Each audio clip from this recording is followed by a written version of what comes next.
Good morning, friends. It is Saturday, April, is it the 12th? I think that's today's date, the 11th, the 12th, somewhere in there. Today is we're going to do a vlog today. We are going to do a little field trip. I'm taking a field trip. I am going to Bellevue, which is down just a little bit past the city, Pittsburgh. My closest city is Pittsburgh. So it's about an hour drive. And the reason I'm going to Bellevue is because there is a really cute yarn shop there. Woo, sorry. That I have never been to, that I've been wanting to get to, and today has presented the perfect opportunity because I am home alone and Brad and Lily are out doing their own thing together. They're having like a dad and daughter day. So I thought, oh, I think this would be the perfect opportunity to go to Moon and Yarn Craft Room. I texted my friend Jody, who I've talked about quite a bit. She is the owner and shepherdess of Flower Hill Fleeces. So I texted her yesterday afternoon and I'm like, hey, I think I'm going to go down to Bellevue tomorrow to go to the yarn shop. Do you want to go? And so she's going with me. I'm going to be picking her up in about an hour and we're going to be heading down there. I'm really excited. I don't need any yarn, but I think what I'm going to do is really quickly jump on Ravelry and see if there's any patterns on there that I need to get yarn for. I really try to work from my stash when it comes to knitting, my knitting projects, but I am also really excited about going to the yarn store, and of course I want to support this local yarn shop. So I think I'm going to get on Ravelry and look and see if there are any patterns that I want to knit soon that I need the yarn for, and then I'll have at least a little bit of a plan when I go in there. Yeah, I'm excited. I'm going to take you guys along. I need to finish getting ready. I need to walk the dog, who is actually currently sleeping in her little crate. I need to get her a good walk in because she's going to be in her crate for a couple of hours. I'm actually having my nephew come up. I've struck a little deal with my nephew, who really loves Tilly and loves to play with her, and I'm paying him to come up several hours a week so that I can get work done and he gets to spend time with the dog. But I'm paying him because I feel better doing that. So I hired him today for an hour to come up and play with her, kind of like midway, so that she's not in her crate all day. So anyway, come along with me today. We will have a good time, I hope, and I'm excited.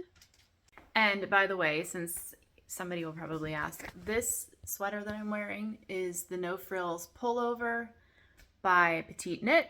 I knit this in fingering weight held double with silk mohair.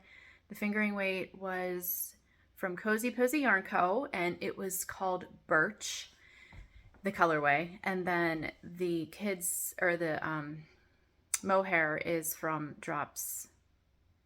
What is that? Drops Kid Silk? I forget the name of their mohair yarn, but I held it double throughout, and it's a very comfy sweater. It really is. It's very comfy and a little bit oversized on me. It's not hugely oversized on me, but it's really not actually very nice here in Pennsylvania today. So I needed a little bit of extra warmth because I don't want to wear my big winter coat, because then I will be sweaty and gross when I'm in the yarn shop. So we're going for this with a lighter coat on top. Who's that? Who is that little puppy there? Who is that little puppy? You're getting so big, huh? That little puppy's getting so big. Yes, yes she is. Yes she is. Where's our other little puppy? You're not little anymore, huh? No, you're not. And I hear the third one. I hear the third one. You're definitely not little. Well, you're little, but you're definitely not young, are you? Do you want to go out for a walk? Do you want to go out for a walk?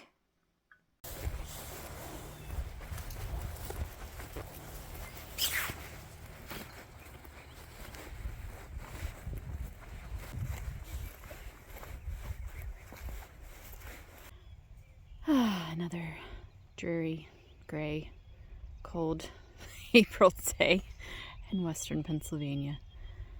I'm trying to keep my morale up, but I'm ready for spring.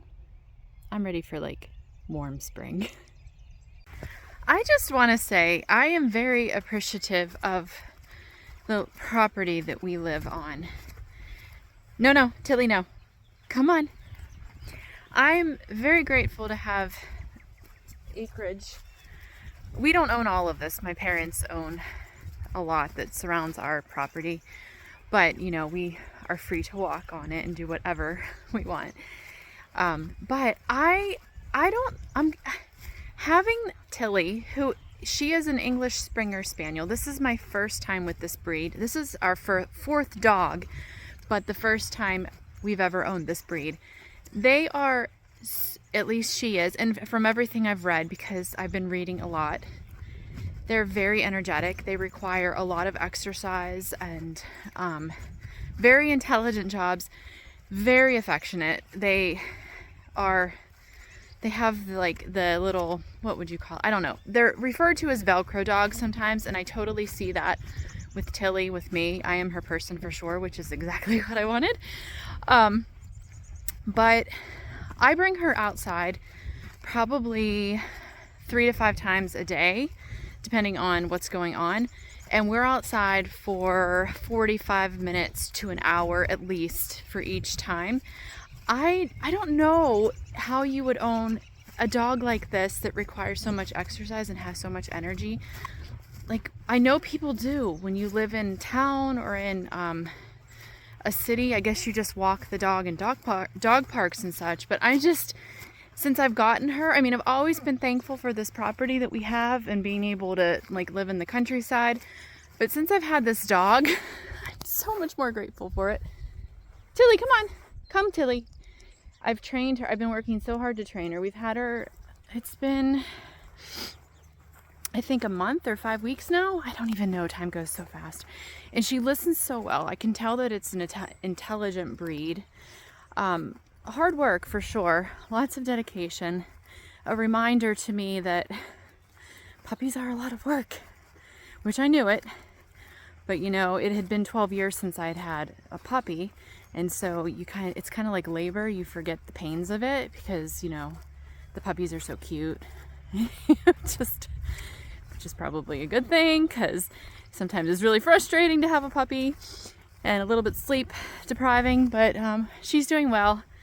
And our other 2 dogs seem to be okay with her, so that's good.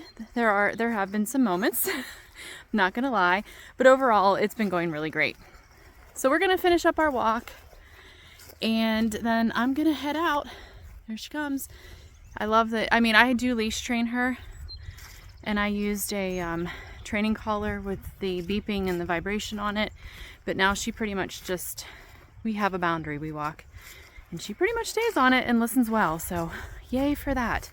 Okay, I'm gonna go because my hands are freezing. I want to put them back in my pockets, and I'm just really yearning for some sunny, my eyes are watering, it's so cold, I want some sunny, warm weather.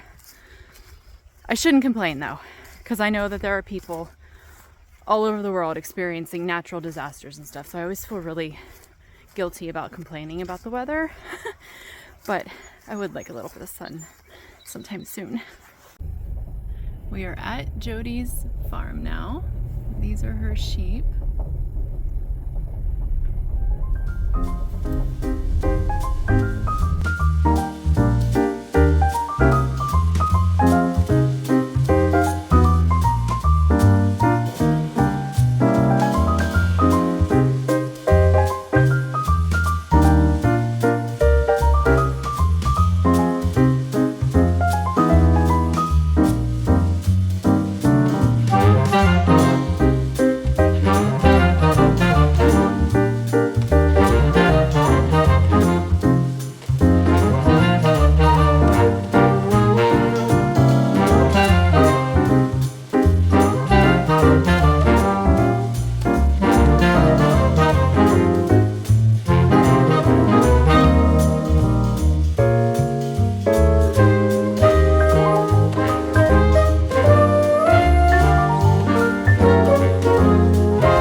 home. It is like dinner time now.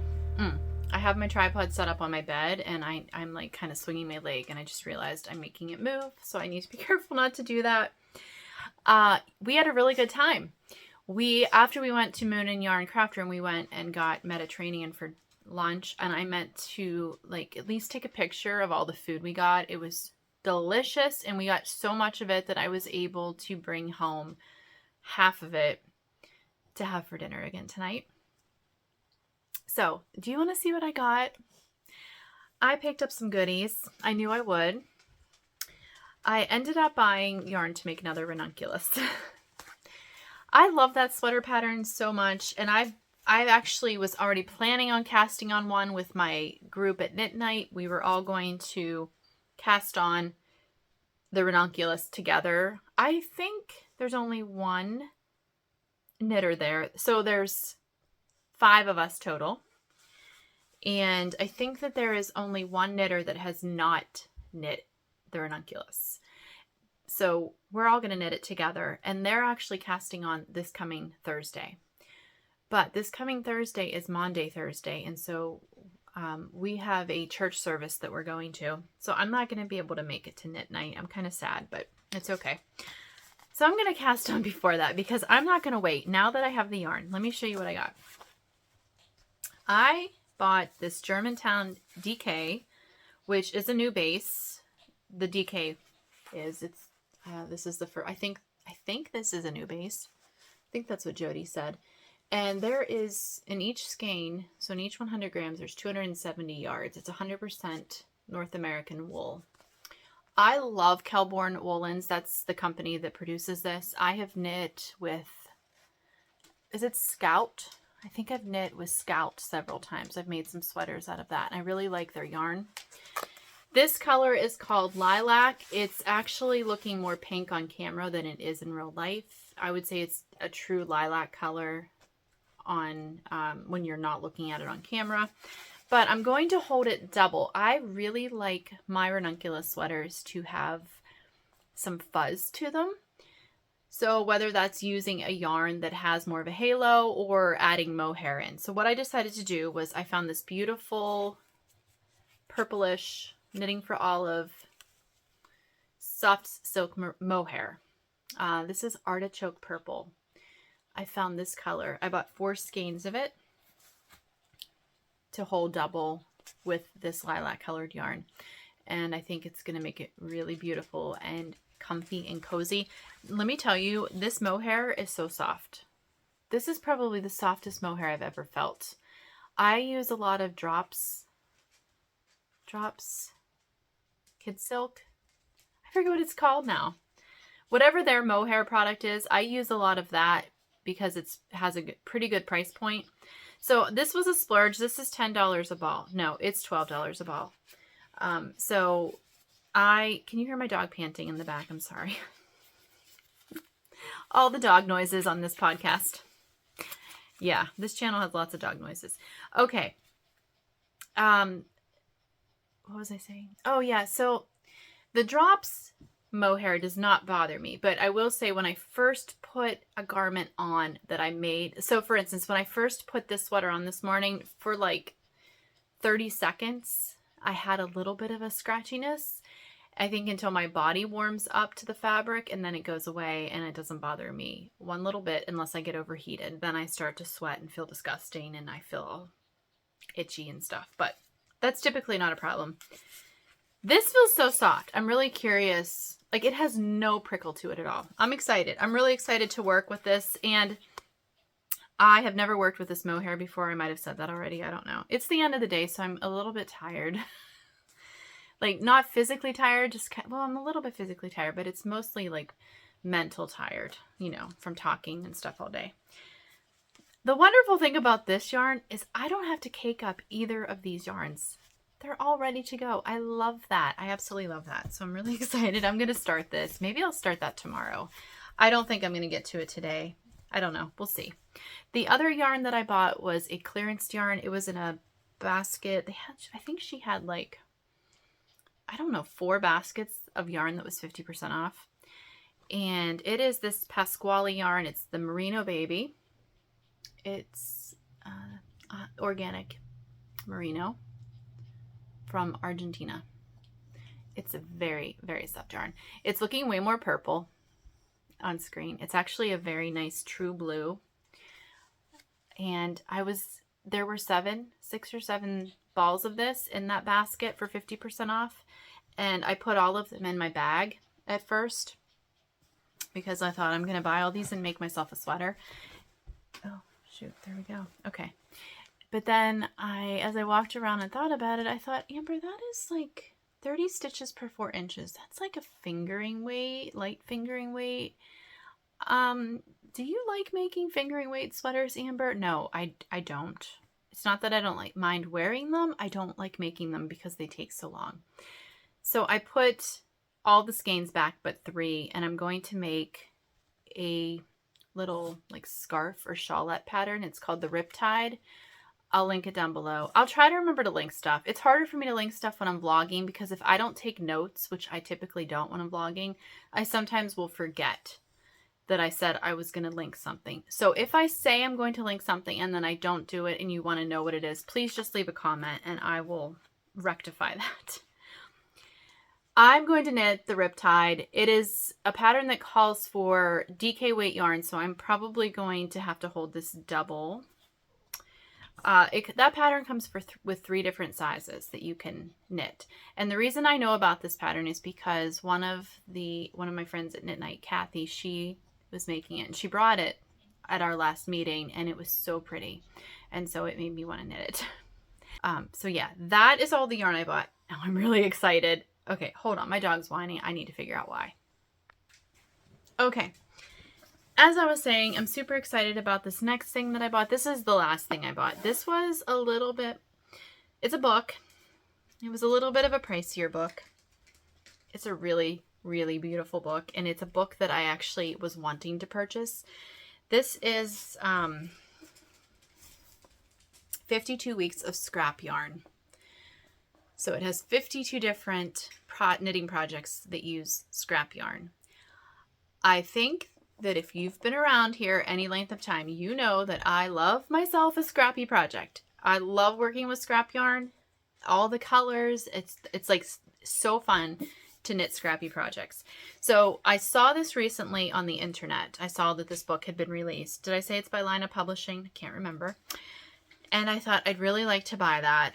It's a little bit more than what I would usually want to spend on a book, but I saw it there today and it was one of the first things I saw when I walked into the shop. And then I started looking for it and I was like, oh my gosh, it's got sweaters and cardigans and mittens and socks and hats and headbands. It has vests and slipovers, scarves, shawls, cowls. It has bags and home decor in here. So there's 52 different patterns that use various amounts of scrap yarn.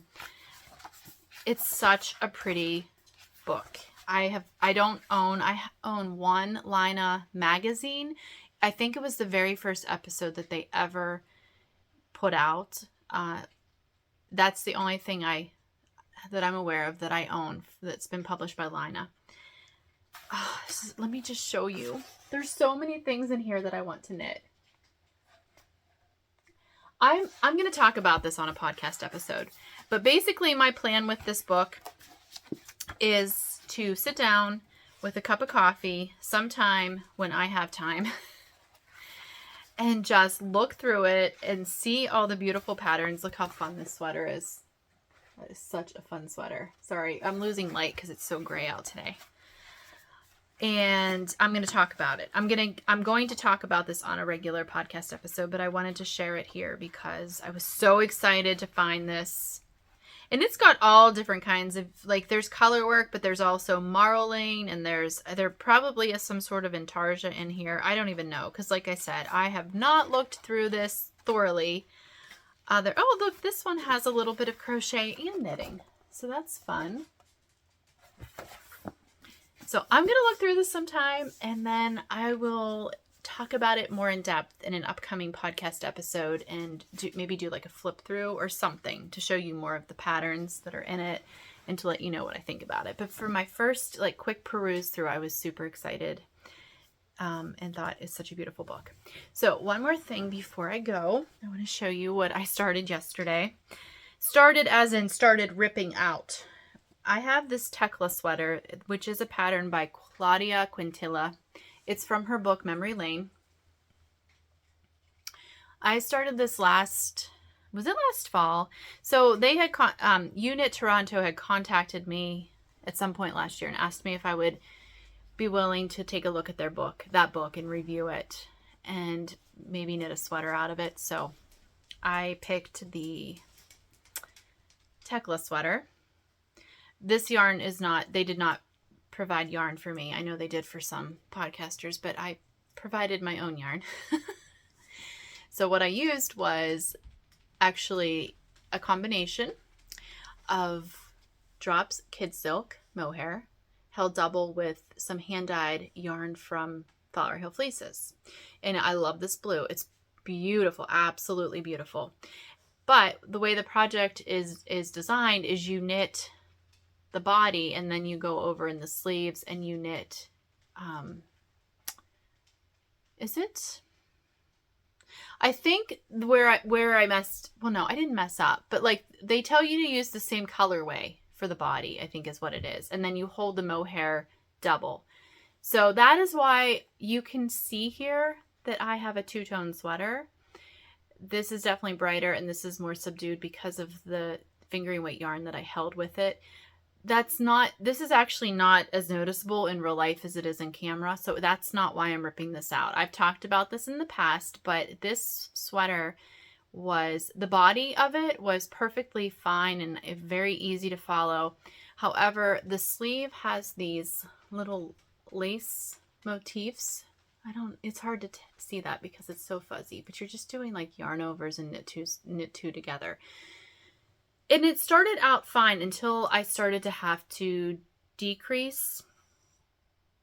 Was it decrease? No, I know what it was. I remember now. It's been a long time since I've worked on this. There's short row shaping in the sleeve. That's what it is. And I was so completely confused when I was trying to do the short row shaping, follow the chart for that and for the lace. And I felt like there was something missing. And I talked about this before, so I don't want to I don't want to talk about it at length again. But I mean, I tried this multiple times because I kept thinking, well, maybe it's just me. Maybe I'm tired. Maybe I'm not thinking straight, so I'm not reading the pattern correctly. But then I heard from someone else that they found it very confusing, but she didn't really say a whole lot. It was another podcaster. So then I started thinking, well, maybe it's not just me. And so what I ended up doing was basically just fudging my way through the sleeve and trying my best to line up, like offset the lace motifs. And I was not enjoying it at all. And I thought I can't even imagine having to do a whole nother like sleeve when I'm done with this one. So I was going to rip out the whole project, but then I thought, you know what? I think some of you viewers, hold on, my yarn is stuck on my tripod. I think some of you guys had recommended just ripping out the sleeve and using it as a vest, and that is what I decided to do. All I'm gonna have to do once I rip out all the mohair is go back and finish the edge because it's rolling, because this is just stockinette, so it is rolling in a bit. So I need to figure out how to finish the edge of this arm, like the armhole, to keep it from rolling in, because it'll, even once I block it, it's going to roll in, and I think that's going to bother me. But I started ripping this out yesterday. It is taking a long time though, because mohair is so sticky, so it's like caught, and I can only do a little bit at a time. I almost had a moment of frustration yesterday where I thought, I'm just cutting this sleeve off and I don't care, but I don't want to waste this yarn. So I'm going to just be patient, and I'm going to be slow and just wind it off slowly and have it be a lesson in patience. But I don't know how much wear. I may actually get more wear out of this, once I finish it. I might be able to wear it this spring because it's been so cold, but we'll see once I get it finished. I think that's it. I just wanted to show you guys that. I'll show it on my podcast, like on a regular episode, once I get it completely finished. and blocked and ready to wear. So I'm going to wrap it up for today because I think I'm going to run over to Ann and Jordan's. I have to drop some stuff off. And then, of course, I was gone a lot today. So I'm sure the puppy, although she's sleeping right now, I'm sure she'll require my attention later. And it's funny how your life revolves around a puppy when you have one, but it's the truth. I'm glad I was able to take you guys along. It was truly such a fun, happy yarn shop. I will definitely go back. It was super easy for me to get to. Just basically got on the highway and almost took the highway past the city almost the whole way in to where it was located. And if you're in the area, I would recommend stopping in, checking it out. Lots of beautiful things there besides just yarn. Like as you would have seen in the video, there were embroidery kits, there were little felting kits, and there was felting fiber, and there was spinning, a little bit of spinning fiber, tons of different yarns of all weights and different brands, some indie dyed, some of the more commercial processed, lots of little trinkets, Holland Hoof, buttons. I love Holland Hoof. I've ordered off of them multiple times off their website. So she stocks some of their buttons there, which was really cool to see. And yeah, just lots of really beautiful things. I had a great time, and lunch was delicious. It was a great day. So yeah. Anyway, all right guys, I'm wrapping it up now. Thank you so much for coming along with me today. I will see you guys next time. Goodbye.